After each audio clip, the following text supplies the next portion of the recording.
저는 현재 미국에 거주 중이고 결혼 4년 차에 접어든 40대 여성입니다. 남편과는 결혼 전 아이는 갖지 말자고 이야기가 되어 현재까지도 딩크로 살고 있는데, 사실 둘 다 결혼 생각이 없었다가 늦게 결혼을 했기 때문에 애 없이 둘이서만 살자고 약속했어요. 요즘은 결혼도 늦고 초선도 늦어져서 2세 계획을 세우는 늦가기 부부도 많다고 하지만, 저는 나이가 많은 것도 서러운데 아이까지 늙은 부부 밑에서 자라게 하는 건 말도 안 된다고 생각했어요. 특히 애가 갓 20살이 되었을 때 제가 중년도 아닌 노년에 접어들었다고 생각하면 그것보다 끔찍한 일이 없다고 생각했는데, 그래서 그럴 바에는 결혼 자체를 하지 않겠다고 생각해서 비혼주의자로 살았어요. 솔직히 지금 세상은 능력만 있으면 여자 혼자 살아도 충분한 세상이잖아요. 그래서 내 인생에 결혼과 출산은 없다고 생각하고 열심히 벌고 또 열심히 쓰며 마음껏 행복하게 30대 중반까지 잘 살았는데, 그런 제 인생에 느닷없이 남편이 끼어들면서 그동안 세웠던 신념과 계획이 모두 뒤바뀌게 되었죠. 사람의 마음이 이렇게 쉽게 변할 수 있다는 걸 저는 그때 처음 알았어요. 남편은 저보다 1살 많은 자칭 오빠였는데 말이 오빠지, 1살 차이라고 하지만 개월수로 따지면 친구나 다름이 없었죠. 그래서 저는 그냥 오빠고 자시고 그냥 친구라고 생각하고 편하게 대했는데, 사실 우리의 인연이 이렇게 오래 갈지 몰라서 더 편하게 했어요. 그 이유는 저희 둘이 여행 중에 만났거든요. 그것도 멀다고 하면 먼 프랑스 파리에서 만났는데, 남편이 그 멋있는 엘페탑 앞에서 사기를 당하고 있더라고요. 간혹 아시아인을 상대로 사기를 치는 나쁜 인간들이 있었는데 저도 당할 뻔했거든요. 그리고 저 같은 사람, 그것도 같은 나라 사람을 보니 그냥 두고만 볼 수는 없었는데요. 남편은 그게 사기라는 생각도 못하고 서툰 영어를 열심히 하면서 적극적으로 사기꾼에게 넘어가고 있었어요. 그러니 저는 같은 나라 사람으로서 남편을 모른 척할 수는 없었는데, 제가 원래 좀 그런 성격이거든요. 불의를 보면 못 지나가요. 하물며 같은 동포라면 이건 뭐 말할 것도 없는 일이었는데, 남편은 너무 고맙다며 저에게 밥을 사주겠다고 하더군요. 너무 고맙다고요. 솔직히 그 밥 안 얻어먹어도 그만이긴 했는데, 제가 그때 파리에 보름 정도 있을 때라 한국 사람과 편하게 이야기하고 싶어 기꺼이 응했어요. 그리고 생각보다 말이 잘 통해서 저희는 나이도 엇비슷하고 그날부로 친구 사이가 되기도 했는데요. 그러면서 자연스럽게 이런저런 얘기를 주고받았죠. 그때 결혼에 대해 각자의 생각도 이야기하게 되었는데, 남편과 저는 우리 나이에 결혼은 불필요하다고 생각하는 점이 잘 통했어요. 그리고 저와 달리 남편은 결혼까지 생각했던 여자와 오랜 시간 연애를 하다 헤어지면서 그 전의를 잃어버렸다고 했는데, 원래 남의 연애사는 재밌잖아요. 그래서 남편이 결혼을 포기하게 되었다는 사연을 흥미진진하게 들었는데, 남편은 자기 얘기를 잘 들어준 저에게 호감을 느끼는 것 같았어요. 사실 저는 그런 스토리는 없었거든요. 하지만 남편의 말을 들으니 어쩐지 남편의 마음 깊이 공감이 되었는데, 저라도 그럴 것 같았죠. 그런데 남편의 집은 남자는 혼자 살면 추하다고 늦게라도 꼭 장가를 가라고 하면서 결혼을 포기하지 않았다고 했는데요. 심지어 만날 여자가 없으면 선자리라도 마련해 주겠다고 결혼에 대해 강한 의사를 보이시고 계시다 했어요. 그러니 그런 잔소리가 너무 싫어 도망치듯 파리행 비행기를 끊었다고 했는데, 남편이 하는 일은 재택근무도 가능해서 해외에 있어도 와이파이만 있으면 문제가 없다고 하더라고요. 그에 반면 저는 회사에 1달짜리 휴가를 내고 1달 동안 영국과 프랑스를 오가며 지내는 계획으로 떠나왔는데, 하필이면 남편과 만났을 때가 제가 다음날 영국으로 가기로 되어 있던 날이었어요. 그러니까 오늘 마음 맞는 친구를 만났는데 내일이면 헤어져야 하는 상황이었고, 그런 이유 때문인지 저희 두 사람은 더욱 헤어지기 싫은 듯 함께 시간을 보냈는데요. 결단코 이성적인 호기심보다는 오랜만에 말이 잘 통하는 사람을 만나 신이 났던 것 같아요. 그러니 훗날 둘이 부부가 될 줄도 모르고 그날 별의별 이야기를 다 했는데 남편이야 다음 일정이 없어 부담이 없었지만 저는 짐도 싸야 하고 공항도 가야 했으니 사실은 그러고 있으면 안 됐거든요. 하지만 오늘 헤어지면 못 만날지도 모른다는 생각에 밤을 꼴딱 새우면서 남편과 함께 있었고 그 뒤 무사히 런던행 비행기에 오르긴 했지만 제 남은 여행은 온통 남편과의 인연이었어요. 영국 여행 중에도 저희 두 사람은 통화도 하고 문자도 하고 이야기를 멈추지 않았는데 그만큼 이야기 코드도 잘 맞고 얘기가 있었거든요. 그런 감정을 참 오랜만에 느꼈던 것 같았는데 내 또래에 그것도 다른 이성의 이야기를 듣는 게 그렇게 재미있는 일인지 그때 처음 알았어요. 그래서 귀국 후에도 둘이 부담 없이 술친구 밥친구 하면서 만나게 되었는데 다행히 둘 다 서울에 살아서 귀국 후에는 만나기가 수월했어요. 그렇게 한 1년 넘게 친구 사이로만 지냈을까? 미묘한 감정이 저희도 모르게 스며들었고 저희는 연인 사이가 되기로 했는데요. 남편은 남자친구가 된 이후 더 자상한 사람이 되었어요. 하지만 저는 여전히 결혼에 대한 생각은 없었고 그냥 이런 남자친구가 있다면 평생 연애만 하고 살아도 될 것 같은 기분이었는데요. 시간이 지나면서 남편은 결혼에 대한 생각을 하게 되었다며 조심스럽게 이야기를 꺼냈어요. 그때는 솔직히 당황했었죠. 저도 그렇지만 남편도 저랑 같은 생각을 하고 있을 거라고 생각했었으니까요. 그러니 느닷없이 튀어나온 결혼 이야기에 저는 벙쪄 있을 수밖에 없었는데 고민 끝에 저는 남편과 헤어지는 게 낫겠다는 판단을 하게 되었어요. 저는 정말이지 결혼에 자신이 없었거든요. 그래서 남편에게 이렇게 서로 바라는 게 다르다면 어쩔 수 없지 않냐고 헤어지자고 했는데 남편은 그럴 수는 없다고 하면서 결혼 이야기는 못 들은 걸로 해달라고 하더군요. 그런데요. 이미 들었는 걸 없던 일로 한다는 게 쉬운 일은 아니었는데요. 저도 남편을 많이 좋아하고 있었기 때문에 풀 죽은 남편을 보는 게 여간 힘든 일이 아니었어요. 그리고 그렇게 시간을 보내던 중 저희 아빠가 대장암 진단을 받게 되셨고 저희 아빠는 정말 시한부 판정이라도 받은 듯 죽기 전에 제 손을 잡고 결혼식장에 들어가고 싶다고 하셨는데 저희 엄마는 결혼하지 않겠다는 저를 이해해 주셨던 반면 저희 아빠는 끝까지 제 비혼주의를 안 된다고 하셨어요. 그리고 저에게 늘 너는 외동이라 엄마 아빠 없으면 혼자잖아. 아빠가 네 걱정을 얼마나 많이 하는 줄 알아? 그렇다고 이제 와서 동생을 낳아줄 수 있는 것도 아니고 그러지 말고 지금이라도 너 좋다는 남자 있으면 결혼해. 그게 아빠 소원이야. 이렇게 말씀하셨는데 암에 걸리셨으니 그 마음이 더 급해지셨죠. 상황이 그렇다 보니 확고한 생각을 가지고 있던 저도 그 순간만큼은 흔들리게 되었는데요. 그래서 고민 끝에 남편과 아이는 갖지 않고 결혼 생활만 지금처럼 서로의 생활을 존중하며 하자고 이야기를 하게 되었어요. 그러자 남편은 뛸 듯이 기뻐하며 자기도 나이 먹어서 애 낳을 생각까지는 하지 않았다며 제 뜻에 기꺼이 따르겠다고 했는데 그렇게 저희 두 사람은 양가 축복 속에 부부의 연을 맺게 되었어요. 저희 아빠는 당신 소원대로 제 손을 잡고 결혼식장에 들어가 남편 손에 저를 인계해 주었는데 그제야 마음이 놓인다고 다음날 수술을 받으러 병원에 입원하셨죠. 이렇게 말하면 무슨 진짜로 시한부 판정이라도 받은 듯 오해하실 수 있는데 저희 아빠는 대장암은 맞지만 말기도 아니었고 그렇게 위중한 것도 아니라서 저도 그렇고 저희 엄마도 오바 떨지 말라고 했을 정도였어요. 하지만 말은 가볍게 했어도 건강검진에서 느닷없이 암 진단을 받은 아빠의 소식에 둘 다 많이 놀랐었는데 일부러 대수롭지 않은 척했죠. 저희 아빠는 암 진단을 받을 당시 이기였고 전이도 전혀 없어서 의사 선생님 말씀으로는 수술만 잘하고 또 관리만 잘하면 항암도 하지 않아도 될 거라고 하셨는데 암은 암이라고 당사자인 아빠는 마음을 내려놓지 못하셨어요.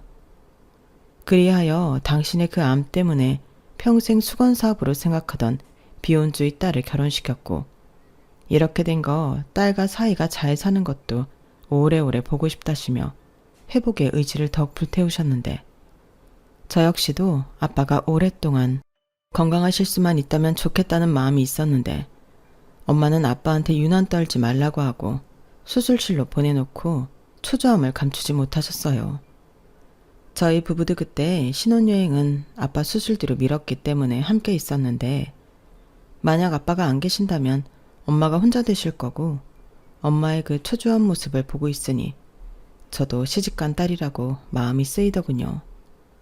그런데 새 식구가 된 남편은 이 모든 걸 다 안다는 듯 저와 저희 부모님을 진심으로 챙기고 나섰는데 그래서 저희 부모님이 남편을 더더욱 예뻐하실 수밖에 없었어요. 그에 반면 저는 시부모님에게 그다지 예쁨을 받지 못했는데요. 이유는 하나였죠. 가뜩이나 젊지도 않은 며느리가 애까지 안 낳겠다고 하니 그게 불만이셨어요. 그런데 그렇게 따지면 저도 좀 억울한 부분이 많은 사람인데 분명 시부모님은 결혼 전 저희가 아이 생각이 없어서 딩크로 살겠다고 했을 때 그러라고 하셨거든요. 그때는 너희만 행복하게 살면 된다고 하셨는데 혼인신고를 하자마자 진짜 본심은 그게 아니었다고 느닷없이 본심을 드러내시니 저는 살짝 짜증이 나더라고요. 그리고 당신 아들은 저 때문에 그런 결정을 했을 거라며 제가 아이를 낳겠다고 하면 분명 좋아할 거라고 하셨는데요. 정말 미치겠더군요.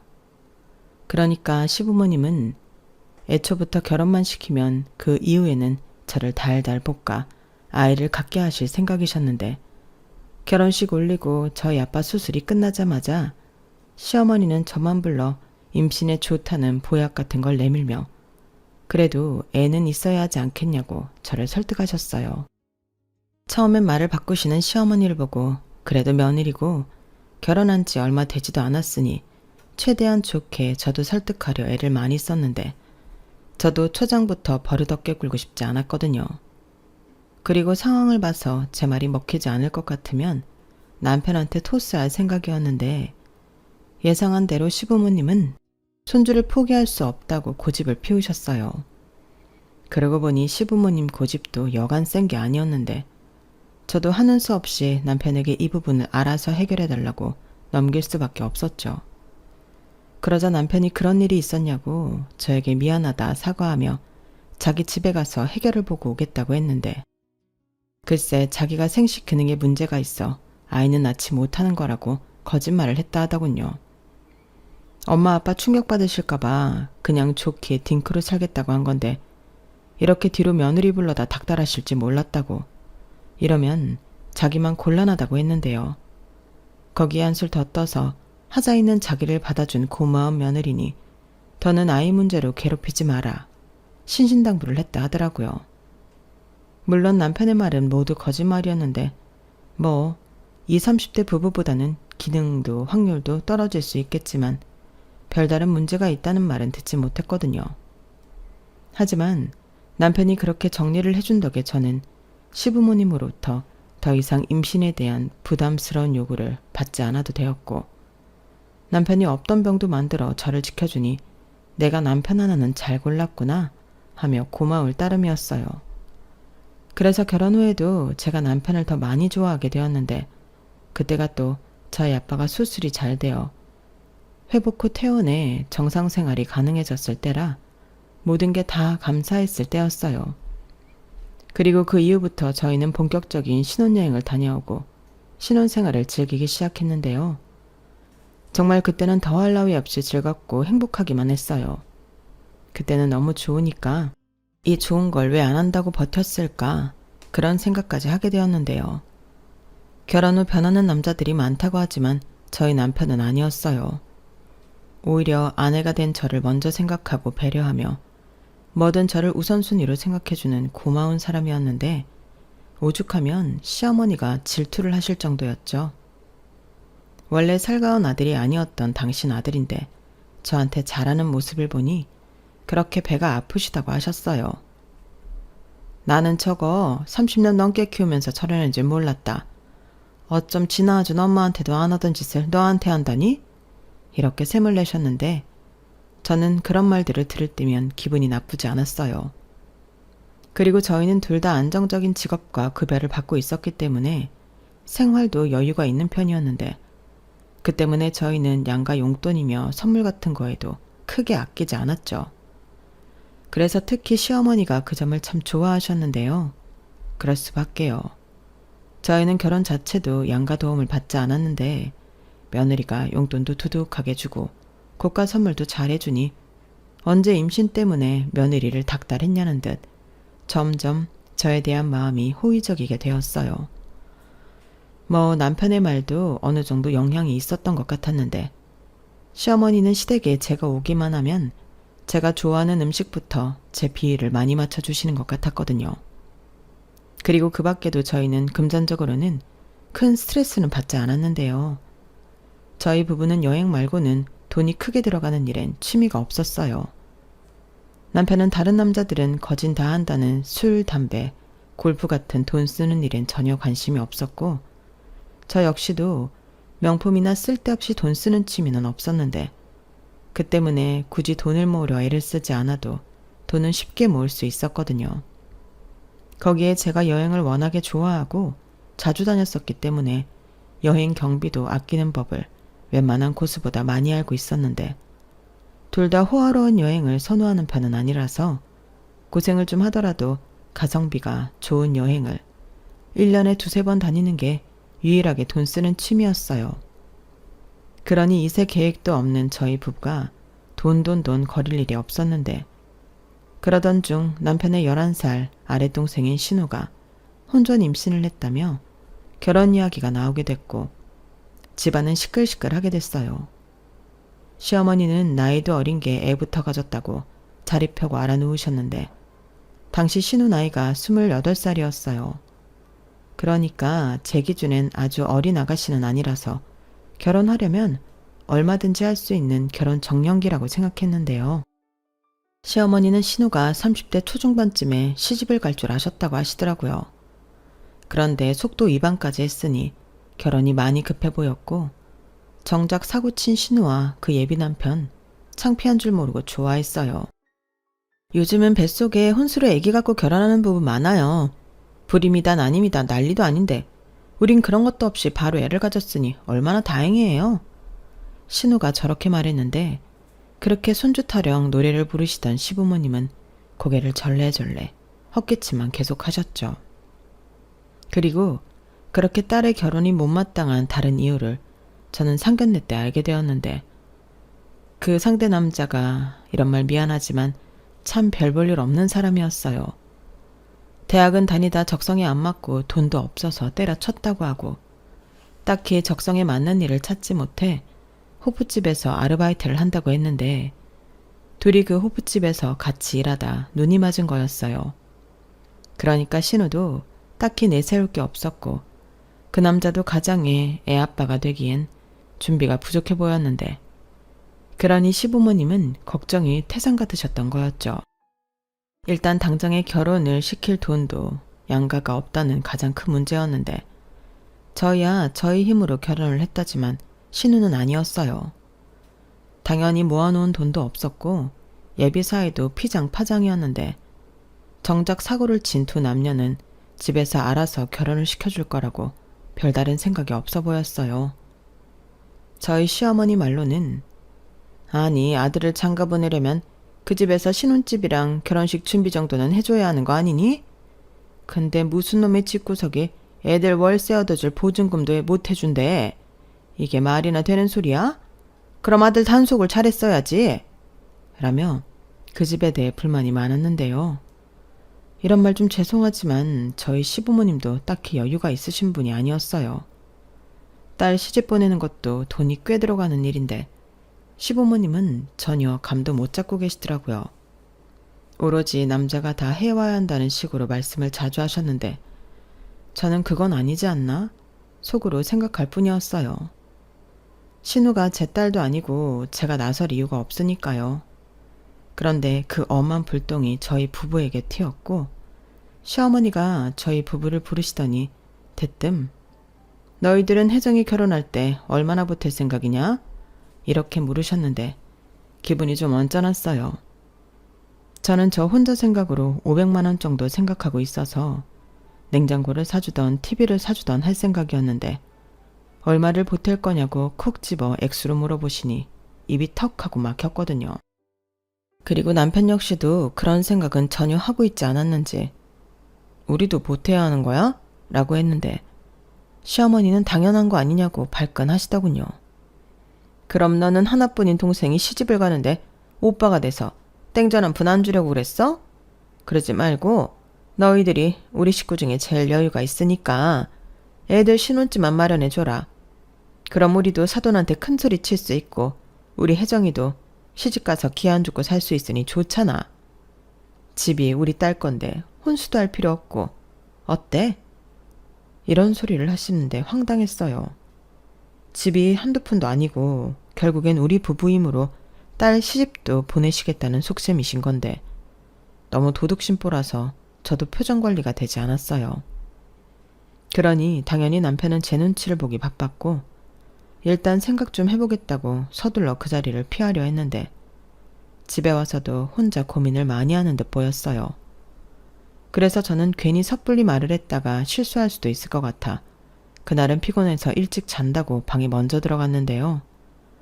남편은 새벽 2시가 넘어갈 때도 거실에서 고민만 하고 있었는데 제가 주방에 물을 마시러 슬쩍 나갔을 때도 남편은 연신 뭘 알아보는지 인터넷 검색만 하고 있더라고요. 그리고 다음날 아침에 출근 준비를 하는데 남편은 피곤한 모습으로 퇴근 후 할 말이 있다고 밖에서 밥을 먹자고 했는데 저는 알겠다고 했어요. 아무래도 시어머니의 말에 남편이 무슨 결심을 한 모양 같았는데 남편의 말을 들어줘야 할 것 같았거든요.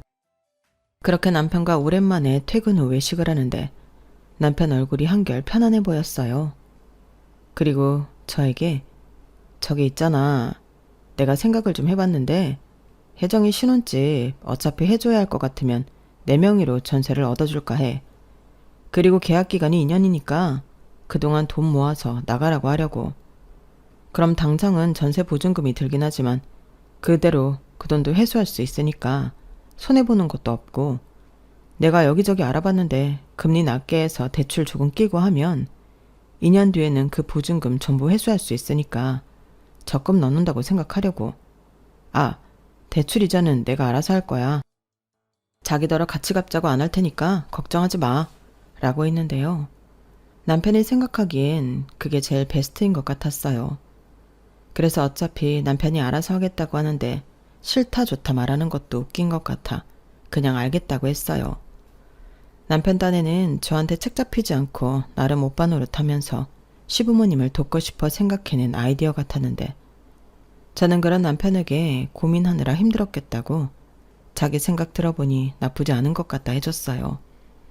제가 남편한테 해줄 수 있는 게 딱 거기까지더라고요. 그런데 고마워할 줄 알았던 신우는 해주려면 자기 명의로 해줘야지 그게 뭐냐고 불평불만을 시작하더니 자기들이 애도 태어나는데 2년 뒤에 어떻게 다른 집으로 이사를 갈 수 있겠냐고 입이 대빨 나왔는데요. 저는 신우의 그런 모습에 살짝 발끈했어요. 그런데 남편도 저와 같은 마음이었는지 싫으면 말하라. 그럼 나는 모르겠다. 단호하게 말했는데 제 속이 다 시원하더라고요. 그리고 아쉬운 건 신우라 좋던 싫던 자기 오빠의 제안을 받아들일 수밖에 없었는데요. 시부모님도 살짝 서운해하는 눈치셨어요. 자기들도 딸과 사이가 2년 동안 모은 돈을 어찌할 수 없을 것 같으셨는지 그 뒤로 남편에게 너무 애들 쪼지 마라. 걔들이 아직 사회 경험도 별로 없고 돈에 대한 개념도 없어. 2년이 생각보다 짧은데 걔들이 이사를 갈 수 있겠니? 한 10년 정도만 모를까. 그리고 명의도 이왕이면 혜정이 앞으로 해주지. 그래야 지도 지집이라고 어깨에 힘을 넣지? 라고 하셨는데 제가 옆에 있는데도 급하셨는지 조르기 시작했어요. 물론 남편은 안 된다고 했죠. 엄마, 나도 대출 받아서 해주는 거야. 엄마가 보기엔 내가 돈이 엄청 많아 보이나 본데 아니라고. 그리고 나 이제 혼자 아니거든. 내 와이프 생각은 안 해? 엄마가 우리 결혼할 때 뭘 해줬나?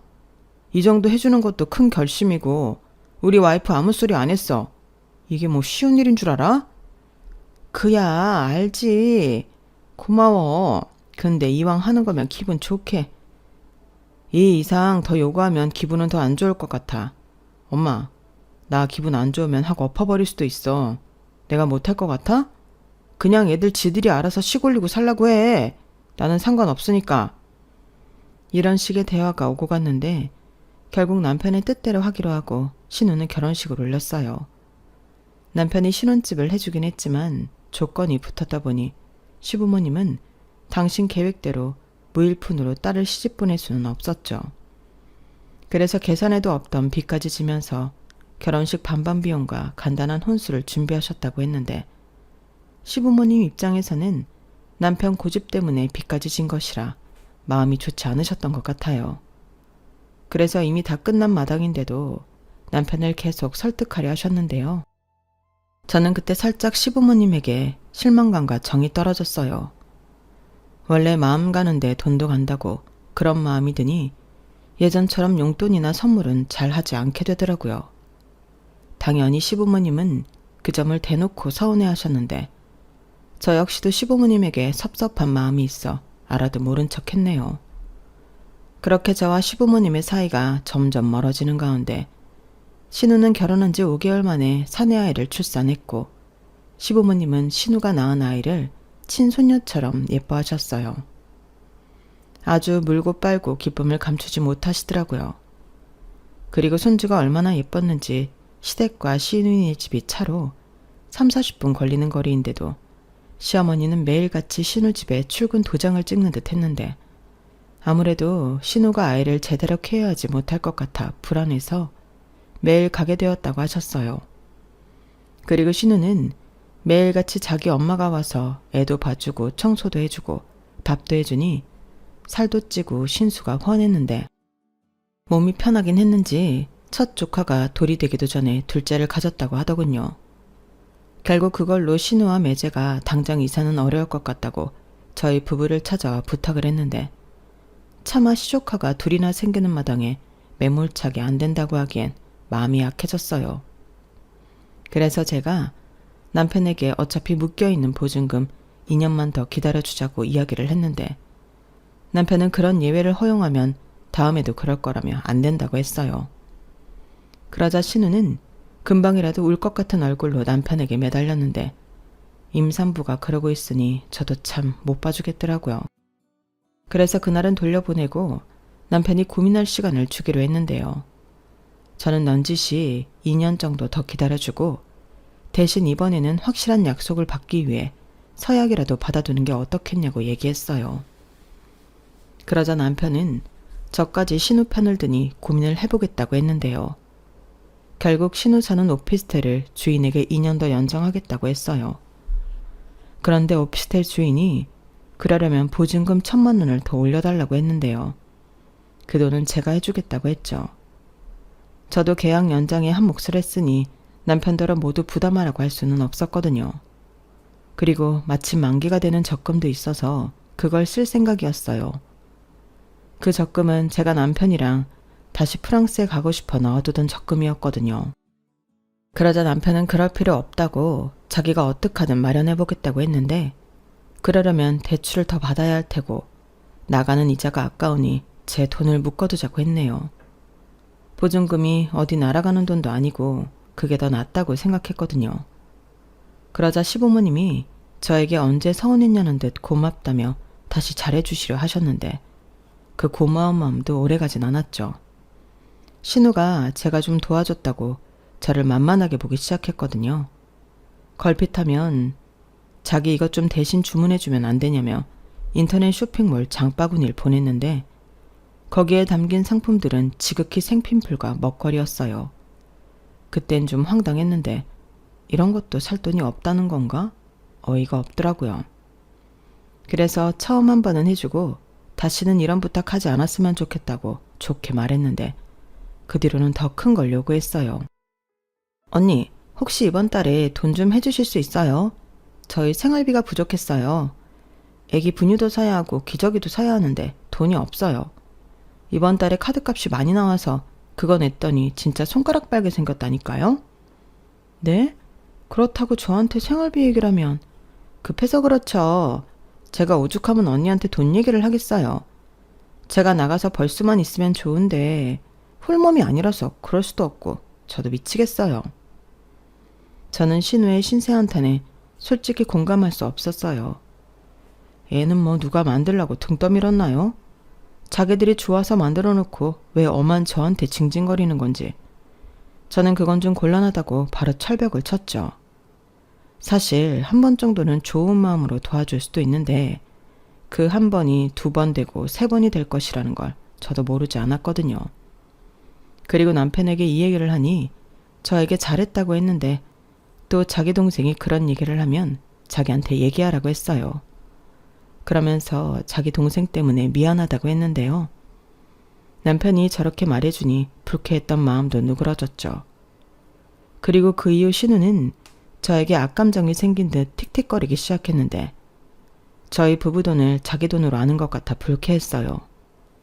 애도 없는데 돈 많이 벌어서 뭐 하냐고 하면서 조카 위해서 쓰는 게 아깝냐고 대놓고 서운하다고 징징거리는 신우였는데 포기를 모르는 건지 제가 분명 싫다고 했는데도 애기 옷이 없네, 애기 장난감이 이게 유명한데 자기애만 없다는 등 저에게 끊임없이 뭘 해달라고 졸랐어요. 물론 저는 계속 곤란하다고 오빠한테 얘기하라고 남편에게 밀었죠.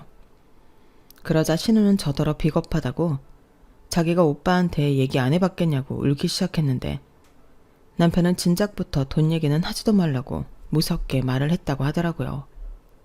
그러면 안 되는 줄 알고 자기 힘으로 애를 키워야 하는 게 맞는데 신우는 상황 탓, 신세 탓, 핑계만 계속 만들었고 결국 시부모님 지갑만 연신 털어갔다 하더군요. 그래서 시부모님, 특히 시어머니는 저한테 서운하다고 신우네 좀 도와주고 시조카 챙기는 게 그렇게 어렵냐고 저한테 뭐라고 하신 적도 있었는데요. 그 일로 제 마음은 완전히 돌아섰어요. 제 입장에서는 그런 걸 왜 새언니한테 얘기하냐고 혼을 내셨어야 했는데 이걸 거꾸로 저에게 뭐라고 하시다니 저야말로 그런 시댁에 잘하고 싶은 마음이 사라졌죠. 그리고 남편에게도 나는 꼭 가야 하는 날이 아니면 시댁에 가고 싶지 않다고 얘기했는데요. 남편은 서운해하는 기색 하나 없이 알겠다고 했어요. 자기라도 그럴 거라고 그때도 미안하다고 했는데 그때부터는 남편이 자기 일이 아닌 가족 일 때문에 저에게 미안하다고 하는 것도 싫더라고요. 그러니 예전처럼 남편의 사과를 듣고 마음이 누그러지는 없었는데 오히려 남편이 불쌍하게 보였어요. 그래서 저야말로 남편에게 더 잘하게 되었는데 시댁 식구들이 미우면 미울수록 저는 남편만 챙기자 마음을 먹었어요. 그렇다 보니 아이러니하게도 부부 사이는 더욱 좋아졌는데 당연한 소리지만 신우를 비롯한 시댁 식구들은 저를 미워하게 됐죠. 제가 돈줄인 자기 아들 뒤에서 조종한다고 생각했거든요. 그래서 어떻게든 남편 주머니에서 돈을 빼갈 생각밖에는 없었는데 그러다 남편이 내년에 미국 본사에 파견을 나가게 되었다며 저에게 알려줬어요. 기간은 3년이라고 했는데 저에게 함께 미국에 갈 건지 남아서 회사를 다닐 건지 신중하게 선택해달라고 하더군요. 당연히 고민이 되는 일이었는데 저는 과감하게 남편을 따라가기로 했어요. 외국 생활은 언젠가는 해보고 싶었던 제 꿈이었거든요. 여행이 아니라 생활을 하는 건 어쩐지 더 매력적이고 재미있을 것 같았는데요. 그런데 이 소식을 전해 들은 신우가 자기 아이들을 데리고 가달라고 했어요. 어린 나이에 영어를 배울 수 있는 기회이니 꼭 자기 애들을 데리고 갔으면 좋겠다고 했는데 시부모님도 옆에서 당신 딸 편을 드셨어요. 너는 어차피 가도 하는 일이 없잖니. 조카들 데리고 가서 좀 네가 케어해주면 그 사이에 우리 딸이랑 사이도 돈 좀 벌어서 모아놓을 수 있고 서로 상부상조하는 거 아니니? 너 막상 거기 가면 심심하고 외로울 거야. 이런 말 같지도 않은 소리를 하셨는데 황당했죠. 어머니, 아무리 심심하고 외로워도 제 자식도 아닌데 제가 왜 조카들을 데리고 그 멀리까지 가요? 그럼 저는 거기 가서 조카들을 키우라는 거잖아요. 그래, 그게 뭐 이상하니? 남도 아니고 조카잖아. 외숙모가 그 정도는 해줄 수 있지. 너 들어보니 영어도 곧 잘한다며. 그럼 우리 애들도 금방 배우겠네. 엄마, 제정신이야? 우리가 왜 혜정이 애들 데리고 가? 그리고 우리가 애들 키워주는 동안 쟤들이 돈을 모은다고 누가 보장해? 오빠, 말이 심하다. 우리도 그 사이 할 수 있어. 할 수 있다고? 그래, 좋아. 그럼 네 애들 우리가 데리고 가면 너희는 한 달에 얼마씩 낼 건데? 뭐? 돈을 내라고? 당연한 거 아니야. 남의 집에 애를 맡기는데 너는 그럼 꽁으로 애를 부탁하려고 했어? 니네 애들 먹고 자고 쓰는 거에 네 언니 애 봐주는 보수까지 월 500원 줘야지. 뭐, 500? 500원도 아니고 500만 원? 장난하냐? 500원 같은 소리 하네. 오빠야말로 장난하는 거지. 우리 그의 월급이 300만 원인데 무슨 500을 매달 보내래? 그래, 이건 혜정이 말이 맞다. 너 왜 그래? 그냥 좀 해주지. 엄마는 왜 자꾸 혜정이 편만 들어? 내 와이프는 나 때문에 타국에 가는 건데 왜 남의 애까지 딸려서 보내게 하는데? 남의 애 아리니 네 조카야. 조카면 뭐, 내 애라도 돼? 진짜 우리한테 왜 그래? 내가 이 말까지는 안 하려고 했는데 나한테 돈 맡겨놨어? 뭐라고? 너 지금 그게 네 엄마한테 할 소리야? 맞다. 이게 어디서 엄마한테 버르장머리 없이? 너 그러는 거 아니다. 다른 사람도 아니고 식구끼리인데 네 덕 좀 보는 게 뭐가 나쁘니? 아빠까지 왜 그러세요? 저는 뭐 언제까지 식구들 때문에 희생해야 하는데요? 저도 지켜야 할 와이프가 있다고요. 저 때문에 제 와이프가 힘든 거 전 못 봐요. 그래서 장남이 자기 처 때문에 식구들한테 이런 모진 소리를 한다고? 내가 너를 잘못 키웠구나. 아빠, 오빠 좀 혼내줘. 한두 번이 아니야. 내가 정말 서러워서. 그 돈 어차피 언니 오빠 죽으면 우리 애들 돈이잖아. 저는 신우의 말에 화들짝 놀랐어요. 아니, 세상에 그런 법이 어디 있죠? 그런데 신우는 어디서 인터넷 법률사무소 같은 곳에서 알아봤다며 어차피 우리 애들 줄 돈 좀 일찍 둔다고 생각하라고 그 주둥이를 놀렸는데 제 표정이 순간 일그러지자 신우는 기세등등하게 이렇게 말했어요. 저 어차피 애들 좀 크면 미국 유학 보낼 생각이었거든요. 애들은 넓은 물에서 자라게 해야죠. 그래서 마침 오빠랑 언니가 미국에 간다고 해서 그런 건데 정 싫으면 나중에 우리 애들 유학 보내준다고 약속해주세요. 저도 사실 아직은 많이 어려서 보내기가 좀 걱정스러웠거든요. 한 4~5살 정도 되면 홈스테이 같은 곳에 보내고 싶었는데 어때요? 이런 말을 들었는데 저는 더 이상은 참을 수가 없었어요. 기가 막히네요. 그런 계획을 혼자 세워요? 그리고 뭘 잘못 알았나 본데 내가 애를 안 낳았다고 아가씨 애 키워주려고 그러는 거 아니거든요. 저는 아가씨가 애들을 어떻게 키우든 그 애들이 어떻게 자라든 관심 없어요. 그런데 우리 돈이 그 애들한테 갔나고요? 기가 막혀서 정말. 언니, 흥분하지 말아요. 법이 그렇다니까요. 물려받을 애들이 우리 애밖에 없으니까. 됐다고 그래. 내가 네 애들한테 물려줄 바에는 사회에 환원하지. 아무리 그래도 그렇지. 어떻게 조카 주기 싫어서 그런 짓을 해? 왜? 못할 이유도 없잖아. 그러니까 네 자식들은 정신 똑바로 차리고 니들이 알아서 키워. 다시 한번 헛소리하면 지금 사는 집에서도 내쫓아버릴 거니까 그런 줄 알고. 알겠어? 너 지금 네 동생한테 그게 무슨 말이야? 조카도 자식이지. 너는 네가 못 낳는 애를 네 동생이 낳았다고 생각하지 않아? 그렇게 생각하지 않아. 그리고 앞으로도 쭉 그럴 거야. 조카는 조카지. 그러니까 우리한테 다시는 그런 정신 나간 소리 하지도 마. 나 미국에 가는 김에 나도 엄마 아빠랑 연 끊고 살 수도 있어. 뭐라고? 남편의 그 말에 시댁은 발칵 뒤집어졌어요. 시아버님은 당신이 쓰시던 재떨이를 집어 던지셨는데 그 때문에 시댁 거실 바닥이 난장판이 되었죠. 그리고 그게 시작으로 시누이는 울고 시어머니는 이게 다 저 때문이라고 엄한 저를 끌어들였는데 저는 지금도 그때 시어머니의 말을 잊을 수가 없어요. 야, 너 이거 네가 뒤에서 추종했지? 우리 아들이 원래 그런 애가 아닌데 얘가 너 때문에 가족이랑 연 끊고 살겠다고 하잖아. 이제 어떡할 거야? 부모와 자식 간에 연 끊게 만들고 네가 내 며느리로 살 수 있을 것 같아? 그 전에는 우리 아들이 하자가 있다고 해서 내가 그런 줄 알고 넘어갔는데 지금 생각해보면 내 아들이 그럴 리가 없어. 다 너 때문이지. 네 입으로 말해봐. 아니면 내일 나랑 당장 산부인과 가든가. 시어머니는 산부인과에 가서 당신 아들이 별 문제가 없다는 것이 밝혀지면 제가 모든 걸 조종했다는 것이 증명된다고 하셨어요. 그러니 신우의 뜻을 따른 건지 산부인과에 갈 건지 선택하라고 했는데 그때 손이 부들부들 떨릴 정도로 화가 치밀더라고요.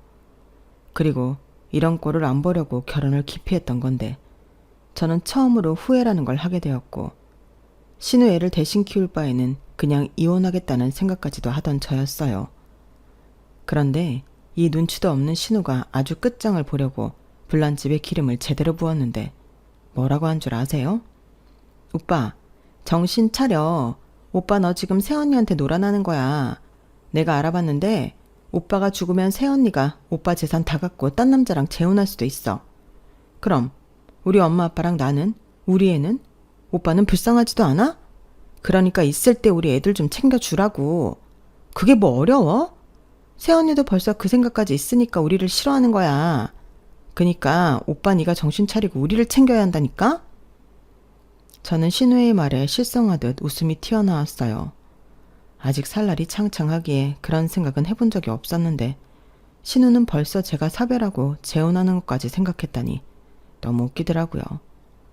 그리고 이런저와 반대로 남편은 엄청나게 화가 났는데 남편을 알게 된 후로 처음 보는 모습으로 여기에 적을 수도 없는 욕을 신우한테 하기 시작했죠. 사실 그런 남편의 모습에 저도 깜짝 놀랐는데 남편에게 이런 모습이 있을 줄은 몰랐거든요. 그리고 그 욕을 제대로 먹은 신우는 바닥에 주저앉아 울고불고 난리가 났고 다시 한번 집안이 아수라장이 되었는데 그야말로 제 눈에는 시댁이 콩가루 집안 같았어요. 그때부터 이미 저는 여기가 제 시댁이라는 생각도 하지 않게 되었는데 남편도 그랬죠. 족하고 나발이고 그 애들은 이제 나랑 상관없는 애들이야. 그러니까 나랑 상관도 없는 애들 앞세워서 협박 그만하고 니들 사는 집도 당장 보증금 뺄 거니까 이사 갈 곳 알아봐. 아니면 여기 들어와 살면 되겠네. 딸 일이라면 기꺼이 나서시는 분들이니까 이번에도 받아주지 않겠어? 맞죠? 이렇게 말을 하고는 더는 들을 것도 없고 있을 필요도 없다고 저를 데리고 시댁을 나섰는데 저는 그날 이후로 시댁에 가는 일은 없게 되었어요. 전화도 받을 필요 없다고 해서 번호도 차단했고 남편의 권유로 지내던 집도 정리하고 친정으로 들어갔는데요. 어차피 미국에 가려면 정리를 해야 했으니 그 전까지 친정에서 지내기로 했어요. 그리고 저는 듣기만 하던 시댁과 연을 끊고 손절하게 되었는데 남편은 발빠르게 시댁에 매달 드리던 용돈도 끊어버리고 신우가 사는 오피스텔도 집주인에게 말해서 보증금을 빼기로 했다고 하더라고요. 마침 타이밍도 좋게 집주인이 보증금을 올리고 싶어 잘 됐다고 했다는데 그런 이유로 신우는 정말로 졸지의 길바닥에 어린아이들과 나앉게 되었어요. 그래서 남편이 저 몰래 신우랑 매제랑 시부모님에게도 전화를 받고 싸우는 모습도 여러 번 봤는데 저는 그냥 모른 척하기로 했습니다. 가뜩이나 속상한 사람 더 속상하게 만들기 싫었거든요. 그리고 그런 일이 반복되니 남편은 정말로 자기 집이랑 연을 끊겠다는 생각으로 핸드폰 번호도 바꿔버렸는데요. 저는 차단해서 전화를 안 받고 남편은 번호가 바뀌었으니 시댁은 더 궁지에 몰린 듯 했어요. 나중에 차단된 메시지를 찾아서 읽어봤는데 역시나 신우네 가족은 자기 친정에 들어가 사는 듯 했어요. 그러면서 자기들이 지금 진짜로 곤란하고 힘들다고 예전 일은 미안하다고 적혀 있었는데 그러면서 뻔뻔하게 돈을 좀 해달라고 써 있었어요. 기가 막혔죠. 자기가 저한테 한 짓이는데 어떻게 저한테 돈 얘기를 할 수 있어요? 그래서 저는 답장은커녕 메시지를 전부 삭제하고 차단을 풀지 않았는데요. 그러던 중 처가살이는 죽어도 싫다고 신우 남편이 이혼을 요구했다는 소식을 건너 듣게 되었어요. 정말 가지가지하는 집구석이 아닐 수 없었죠. 그러니 신우와 시부모님이 저희 부부를 더 백방으로 찾아다니는 듯 하더라고요. 다행히 저희 친정집 주소까지는 몰라서 예전 저희가 살던 동네만 쑤시고 다니는 듯 했는데 사실 그것도 진심 무서웠네요. 그래서 하루라도 빨리 미국에 가고 싶은 마음이었는데 절차라는 게 왜 그렇게 많고 복잡한지 준비하면서도 꽤 힘들더군요. 그래도 저는 설레는 마음으로 남편과 그 시간을 버티려 노력했어요. 솔직히 미국으로 건너가면 친정 부모님과 떨어져 지내야 하니 아쉬운 마음이 없진 않았는데요. 시댁과는 확실히 멀어질 수 있는 기회다 보니 그게 마냥 좋았어요. 그리고 그렇게 넘어간 미국 생활은 처음에는 생각처럼 쉽지는 않았는데 여행과 거주는 확실히 달랐죠. 하지만 워낙에 좋지 못한 마음으로 한국을 떠나왔고 또 새로운 생활은 정신없이 바빴으니 그건 그거대로 좋았는데요. 저는 워낙 새로운 걸 좋아했으니 제 방식대로 매사 일들을 잘 풀어나갔어요. 그리고 남편은 남편대로 열심히 해준 덕에 지금까지도 미국 생활을 잘할 수 있었는데 정들자 이별이라고 저희는 내년에 한국에 귀국할 예정입니다. 솔직히 저나 남편이나 미국에 좀 더 있을 수 있다면 그러고 싶어 알아도 봤지만 남편 회사에서 그건 어렵다는 답변이 왔어요. 그리하여 저희는 어쩔 수 없이 내년 귀국을 준비 중인데요. 저희 부모님이 목이 빠지게 저희 부부를 기다리고 계시죠. 저희가 지낼 곳도 벌써 알아보신다고 요즘 많이 바쁘신 것 같은데 제가 외동이라 먼 타국에 보내놓고 많이 적적하셨나 보더라고요. 그리고 그 사실을 남편이 알았을 때는 자기가 생각이 짧았다고 한국에 기쁜 마음으로 돌아가자 했는데 저는 그때 한 가지 결심을 하게 되었어요. 사실 이건 미국에 떠나왔을 때도 생각했던 건데요. 저는 앞으로 남은 인생을 남편의 행복을 위해 살아갈 생각입니다. 사실 지금도 저는 주는 것보다 훨씬 많은 걸 남편에게 받고 있거든요. 그래서 늘 미안하고 고마운 마음이 있는데 저도 남편이 하는 것처럼 남편을 그렇게 평생 아끼고 사랑할 거예요. 이렇게 좋은 사람이 상처받고 불행하다는 건 말이 안 되는 일이니까요. 그리고 제 남편으로 있는 한 세상 그 누구도 제 남편을 불행하게 만들 수 없다는 걸 꼭 만천하에 알려주고 싶은데 특히 시댁 가족들이 얼씬도 하지 못하게 할 생각입니다. 천륜이고 나발이고 제 남편을 물주로 하는 사람은 세상 그 누구라도 용서할 수 없어요. 그리고 돌아가면 저는 다시 제 일을 하면서 예전처럼 남편과 동등한 부부로 지낼 생각인데 부디 내년에는 우리 부부에게 좋은 일만 한가득 생길 수 있도록 따뜻한 응원 부탁드립니다. 이상 제 사연은 여기까지였고요. 지금까지 사연을 들어주셔서 대단히 감사합니다. 여러분들에게도 좋은 일만 가득하길 바라며 저는 이만 물러갈게요. 우리 모두 행복해지는 그날까지 건강하시길 바랍니다. 그럼 안녕히 계세요. 여러분, 사연 댓글에 응원과 현명한 조언 부탁드려요. 좋아요와 구독은 저에게 큰 힘이 됩니다. 오늘도 좋은 일 가득하세요.